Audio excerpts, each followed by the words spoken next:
Poema para um amor que partiu, 6 minutos. Gente, eu não sou o cara que mais lê poemas, tá? Eu acho alguns poemas muito lindos. Às vezes eu gostava de alguns textos da Clarice Lispector, eu achava muito legal, tem alguns que eu acho muito fortes. Mas eu vou dar uma chance pra esse, alguns são bem legais. Eu lembro de José de Drummond, se eu não me engano, né? Deixa eu ver. José Drummond. José Carlos Drummond de Andrade, agora José. Enfim, a Yasmin me apresentou essa obra e sinceramente eu achei bem legal. Agora, Poema para um Amor que Partiu. Vamos ver o que o Gelon vai falar sobre isso. A maioria das pessoas buscam amor sem entender o que é amor, por isso nunca acham. E entender me parece bem difícil, tanto que eu não posso dizer que eu entendo. Seria errado dizer que eu entendo. Enfim. Você era tudo que eu tinha, e agora eu não tenho mais nada. Isso é evidentemente uma mentira. Tá, legal. Você percebe como ele vai de um tudo pra nada? Parece até algo antagônico, um certo yin-yang, uma antítese. Uma pantomima, uma patuscada. Nossa, a pantomima, uma patuscada é clássica. Um exagero evidente, um drama que a poesia consente e na verdade precisa. A poesia é dramática por natureza e o poeta é como um eterno adolescente. E mesmo quando deixa de sê-lo, quando cresce, continua fingindo. Como diz o saudoso Fernando Pessoa, o poeta... Por que um poeta seria um adolescente? Tô só me questionando, na verdade. Nossa, tá meio errado, né? Não parece estar na tela meio errado aqui, parece... Pronto, agora tá certinho. Bem cheio. é um fingidor. Finge tão completamente que chega a fingir que é dor. A dor... Cara, o Fernando Pessoa... Que deveras, sim. Isso vindo do Fernando Pessoa é muito louco. Conhecendo o fato de que ele tem seus pseudônimos. Essa emulação, esse fingimento hiperbólico é aqui parte constituinte de uma tentativa de transmitir um sentimento que a palavra crua não é capaz de reter. É um artifício incontornável quando se enfrenta a árdua tarefa de passar da denotação para a conotação. Quando se tenta, desesperado, converter uma na outra duas coisas tão essencialmente incompatíveis quanto emoção e palavra. Eu me vejo acuado num canto sem nenhuma outra alternativa senão exagerar, gritar alto bastante para que eu seja ouvido por alguém. E quando eu grito, portanto, que você era tudo que eu tinha, que agora não tenho mais nada, eu sei, evidente, que em um nível denotativo, isso é mentira. Que eu ainda tenho minha família, meus amigos, minha casa, meu cachorro, meus objetivos, que no âmbito da simples descrição física da minha condição enquanto ser vivente que existe nesse planeta, a diferença impressa pela sua ausência é mínima. É quantitativamente desprezível, é irrelevante. De tal modo que parece tolo, eu sei, dizer que com você se foi tudo que eu tinha. Mas que eu posso... Ah, cara, como que você evita uma sensação dessas? Por mais que haja uma certa racionalidade que te faz conceber que talvez de fato delta variação seja, sabe, mínima, infinitesimal, pequena, mas como evita qualquer tipo de sentimento que dispararia sem que você tivesse sequer controle em cima do disparo dele? O que ele pode fazer, né? Ótima pergunta. fazer. Se todas essas outras coisas parecem diferentes, agora que você não tá aqui. Se cada canto da minha casa parece agora manchado pela lembrança de cada momento seu aqui. Se a minha família pergunta por você, se os meus amigos me questionam o que aconteceu, se o meu cachorro estranha quando não te vê, se aqueles objetivos deixaram de ser meus. Cara, a questão do... Tá, ele pode estar falando de muitas coisas, pode estar falando de uma morte, pode estar falando de um término. A morte, talvez num contexto mais fatalista, mas... Poxa, imaginando uma pessoa como sendo um hábito, é como se você tivesse, sabe, acostumado o seu encéfalo a disparar de uma maneira específica, a funcionar, se adaptar de uma maneira específica frente a um indivíduo, e a ausência desse indivíduo, claro que vai gerar um estranhamento. É como se você treinasse todos os dias por 5 anos, e aí um dia você falta na academia. Sei lá, faltou na academia simplesmente porque você quis. Pelo menos pra mim, faltar na academia dói. Não uma dor física, mas eu penso, caramba, eu não quero faltar na academia, sabe? Porque a construção do hábito faz com que a ausência seja estranha, a ausência implique na falta e parece ser o mesmo com o indivíduo. Apenas. O que eu posso fazer? Se eu fui besta o bastante de permitir me envolver, de sentir que você nunca iria embora, e que era, portanto, seguro aceitar que você invadisse cada metro quadrado da minha existência, ocupasse cada possibilidade de futuro, cada sonho que antes era só meu. O que eu posso fazer? Se eu te mostrei todos os filmes que eu amo, todos os jogos que eu gosto, todos os lugares que eu como, todas as coisas que eu posso fazer e não faço mais por você... Será que seria até possível conceber alguma pessoa que não passe por isso ou não vai passar por isso? Porque assim, tá, só se a pessoa morrer muito cedo, talvez não passe por isso. Mas aqui eu tô interpretando em termos de relacionamento, né? Mas pode ser em termos de um familiar que talvez você se muda de casa, talvez o familiar não esteja mais aqui, talvez ele morra, tal como pessoas naturalmente morrem, né? E a gente não pode fazer nada com relação a isso. Talvez a falta, né, a ausência, ela possa transpassar a sua vida, tal como provavelmente já deve ter transpassado a vida de muita gente. E talvez vai transpassar de boa parte das pessoas. Se eu deixei que... Talvez esse sentimento seja um sentimento muito identificável por várias vias, não precisa ser um contexto amoroso, tal como parece que ele está descrevendo. Que você me absorvesse por completo e o meu destino manifesto não se manifesta mais. Meu destino manifesto não se manifesta mais bonito. Sem você. O que eu posso fazer? E isso tá bem honesto, sincero. Diferente dos textos meus que eu já mostrei, vai virar corte, inclusive. Lá parece ser algo muito mais interpretativo, lá talvez as palavras complexifiquem a coisa e não deixem tão claro. Normalmente não é uma história real, é uma metáfora. Normalmente é tudo muito metafórico, como eu escrevo aqui. Não parece nada metafórico, parece expositivo. Parece que ele está sendo sincero. O que é legal de você fazer para tanta gente aqui. O vídeo tem 14 mil visualizações. Poxa, eu acho que até que deve ser uma quantidade não tão alta, dados os vídeos dele, né? Poema... 14 aqui, 25, 20, 18, 93, 216, talvez realmente. Olha, pelo menos aqui nessa print, tirando esse aqui de 11 mil, ele é com menos view. Enfim, let's prosseguir.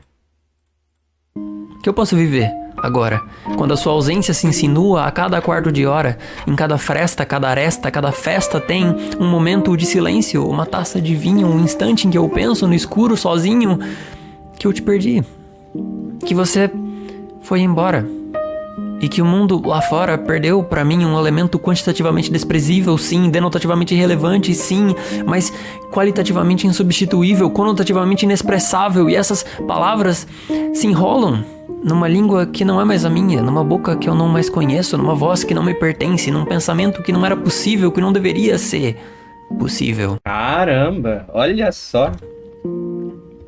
Porque não é meu.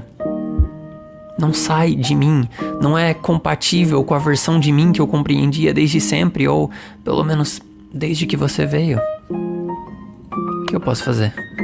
Se eu não me lembro de quem eu era antes de você. Se eu não me lembro do que eu pensava, do que eu queria, do que eu amava e do que eu via quando olhava pro celular, naqueles tempos imemoriais em que não havia, quase sempre, uma notificação sua. Uma resposta, uma piada, uma foto embaçada do seu rosto, da salada que você comia todo dia e me mostrava, eu sempre via. E sorria, todo dia. Quem era? Isso pro Geldon deve ser pelo menos uma experiência. Eu imagino que rever isso aqui seja... De fato, assim, um ano depois, eu chuto que muita coisa deve ter mudado. Claro, eu tô partindo da premissa de que é uma experiência real e ele realmente passou por isso exatamente no momento onde ele postou o vídeo, mas eu acho bem difícil que ele não tenha passado para poder escrever uma coisa dessas, né? Para poder verbalizar palavras como essa. Então, o quanto deve ter mudado, sabe? O que ele pensa sobre isso hoje em dia. Seria interessante ter essa perspectiva. Aquela pessoa que não te conhecia, que vivia no mundo que você não existia, que tinha a sua própria casa, as suas próprias coisas, os seus próprios sonhos e desejos, e não esses restos, esses fragmentos que você me deixou. Eu me vejo muito interessado nela, nessa pessoa. Eu preciso reconhecê-la, reconquistá-la, reclamar pra ela de novo o selo de existência autônoma que você removeu. Sim, porque houve um momento em que eu vivi sozinha, em que eu tive a capacidade de existir sozinho. Em primeiro lugar, aqueles que não podem existir sozinhos devem formar um par, diz Aristóteles. Mas saiba, ó filósofo, Devem? E se quer devem? que há muitas eras, muitas estações, há muitos caminhos de distância, eu vivi e sorri e andei e sonhei sozinho. Eu estive lá, eu era parte de uma realidade em que o uno imperava, em que o par se descartava, em que eu sozinho bastava. Eu estive lá, ainda que não me recorde. Talvez eu ainda esteja lá, ainda que não acredite, ainda que não pareça. Talvez você não tenha removido o meu selo de existência autônoma. Talvez ele só esteja muito apagado, desbotado, esquecido, renegado, num canto do meu ser que eu não mais precisava enquanto tinha você. Mas que ainda existe, que Legal. ainda resiste. Eu só preciso me lembrar. Esse final... Calma lá, eu vou deixar mais esses segundos rodarem. Tá, é só apoia-se. Esse final me lembra um vídeo meu. Um vídeo meu sobre tristeza. Eu acho que o título e a thumb é literalmente um vídeo sobre tristeza ou algo do tipo. Só que vocês não vão mais encontrar esse vídeo porque esse vídeo ele foi privado. Certa vez eu mandei esse vídeo pra alguém e na verdade mostrei uma parte do vídeo onde deixa a música Chega de Saudade do Tom Jobim. E a pessoa que eu mandei o vídeo simplesmente respondeu com kkk. E aí eu pensei, caramba, esse vídeo está um lixo. E esse vídeo nunca mais viu a luz do sol. Ele é um vídeo onde eu começo escrevendo um roteiro fatalista, um roteiro... Eu não tava bem, definitivamente não tava bem nesses dias. E o roteiro fatalista é distorcido que eu escrevo, é até muito semelhante com um que o Ludo Viajante até chega a falar em dado vídeo. Mas ele não começava de uma maneira boa, sabe? E essa foi a primeira versão do roteiro. A segunda versão do roteiro foi diferente, porque eu comecei a escrever, eu coloquei no papel aquilo que eu tava pensando e eu simplesmente desisti e pensei, não. Mas isso não se deu no mesmo dia, eu deixei de lado e depois de um tempo olhei aquele roteiro e pensei, não vai ter isso. E eu comecei a refletir melhor sobre esse tema, comecei a pensar melhor sobre esse tema, se passaram dias pensando sobre esse tema e eu brincava no vídeo com as datas que eu escrevi o roteiro, então cada capítulo era uma data, a primeira data é quando eu escrevi o primeiro roteiro, a segunda data é quando eu escrevi o terceiro roteiro e a data final é quando eu postaria o vídeo. E a conclusão é o seguinte, a conclusão do vídeo, ela nada mais nada menos é do que a tristeza pode estar aqui para te dizer alguma coisa, talvez ela seja um sinal, talvez ela esteja te dizendo que talvez você precise refletir sobre alguma coisa, talvez sua vida não esteja legal, talvez tenha algo que você precise mudar, e essa é a reflexão do vídeo. Eu fiz lá em 2022, talvez seja questionável, mas era o que eu estava pensando na época. O vídeo ele começa de uma maneira que talvez fosse meio melancólica, talvez triste, mas ele se transmuta, ele se modifica e ele vira algo um pouco mais esperançoso, de acordo exatamente com como estava a minha cabeça naquele momento. Então, de um vídeo fatalista, de um vídeo triste, de um vídeo trágico, eu trago uma reflexão no final, e essa foi a ideia do vídeo. E teve um momento onde eu digo que houve um ato de coragem nessa trajetória toda, e foi quando eu postei o vídeo. E aí eu falo que chegou o dia aonde eu postei o vídeo, só que não dessa maneira. Eu digo que chegou um dia que eu tomei coragem de entender isso tudo, e se você abrisse a descrição para ver quando o vídeo foi publicado, seria exatamente a data que estava na tela. Então eu não falo diretamente, eu só falo, vá para os comentários, vá para a descrição no caso, e veja quando o vídeo foi publicado. Essa era a ideia do vídeo, e era basicamente isso que eu quis desenvolver. E esse vídeo não tá mais vendo a luz do dia. Talvez algum dia a gente possa até ver esses vídeos antigos e pensar um pouco no que eles significam e no que eu tinha a dizer naquele momento e o quanto isso mudou. Mas enfim, é algo que eu queria dizer, e esse poema me lembrou isso.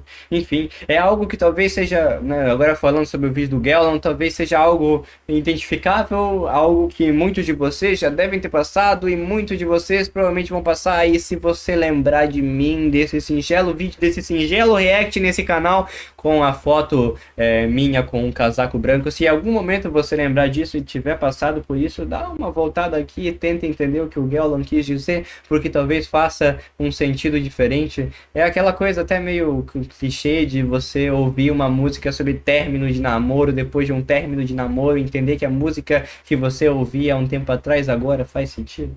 Enfim, esses vão ser os meus comentários sobre o vídeo do Gellan. E ótimo vídeo, Gellan. Cara, que legal, os vídeos do Gellan são muito bons no geral, né? Olha só o tanto de vezes que o vídeo foi, sabe, o título foi editado. E agora não tenho nada, um poema para corações partidos. E agora não tenho nada, e agora não tenho nada, poema para um coração partido, poema para um coração partido.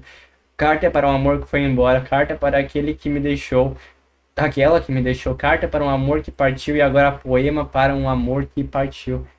Ele trocou de poema para carta, que depois voltou para poema. Nossa, esse vídeo transitou bastante de título, né? Enfim.